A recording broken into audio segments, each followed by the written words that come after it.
হাসিনাকে ওই ফাঁসির মঞ্চে না দেখছি, এই বাংলাদেশে কেউ যেন ভুল ক্রমেও ওই নির্বাচনের কথা না বলে। শুধু একটা কথাই বলি, মানে যখন এখনো আমরা একটু আগে দেখলাম একটা ছবি আমাদের একজন ভাইয়ের, এই খুনি হাসিনা যখন শুধু এই ক্ষমতায় টিকে থাকার জন্য আমার এমন হাজার ভাইকে খুন করতে বিন্দুমাত্র দ্বিধা করেনি। আমার এমন অনেক ভাই রয়েছে যাদের লাশ এখন পর্যন্ত খুনি হাসিনা হত্যার পরে কোথায় নিয়ে গিয়েছে এটা খুঁজে পাওয়া যায়নি। ঠিক কথাই বলতে চাই, আমাদের এই ভাইদের ডিএনএ যে স্যাম্পল এটা অলরেডি নেওয়া হয়েছে, এটার প্রসেসিং এ কিছুটা সময় লাগে, এটা হয়তো আমরা খুব দ্রুত সময়ের মধ্যেই পেয়ে যাব। কিন্তু এই স্যাম্পল আমরা পাই, আমাদের ভাইদের আমরা আইডেন্টিফাই করতে পারি, সেটা এক বিষয়। কিন্তু যে খুনি হাসিনা তার দোসর ছাত্রলীগ, যুবলীগ, আওয়ামী লীগের ক্যাডারদেরকে ব্যবহার করে আইন শৃঙ্খলা রক্ষাকারী বাহিনীর তথাকথিত যে সদস্যদেরকে ব্যবহার করে এই নৃশংসতা ঘটিয়েছে, এই হত্যাগুলো ঘটিয়েছে, সেই খুনি হাসিনা এবং তাদের বিচার না হওয়া পর্যন্ত বাংলাদেশের কোনো মানুষ, কোনো রাজনৈতিক দল যেন অন্য কোনো বিষয় নিয়ে বাংলাদেশে কথা না বলে।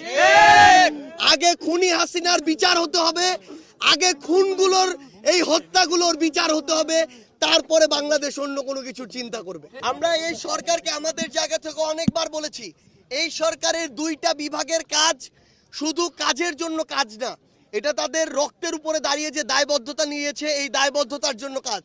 আইন বিভাগ, বিচার বিভাগ, এখানে স্বরাষ্ট্র মন্ত্রণালয়, স্বরাষ্ট্র উপদেষ্টা এবং এখানে আইন ও বিচার বিভাগের মন্ত্রণালয়, এখানে যিনি উপদেষ্টা রয়েছেন, এই দুইজন উপদেষ্টা তারা যদি এই খুনি হাসিনার দৃশ্যমান বিচার এই অন্তর্বর্তীকালীন সরকারের সময়ে করে না যেতে পারেন, তাহলে এই সরকারের সবচেয়ে বড় দায়বদ্ধতা এবং সবচেয়ে বড় লেজিটিমেসি তারা হারাবেন এবং সারা জীবন এটা তাদেরকে এই দায় বহন করে যেতে হবে।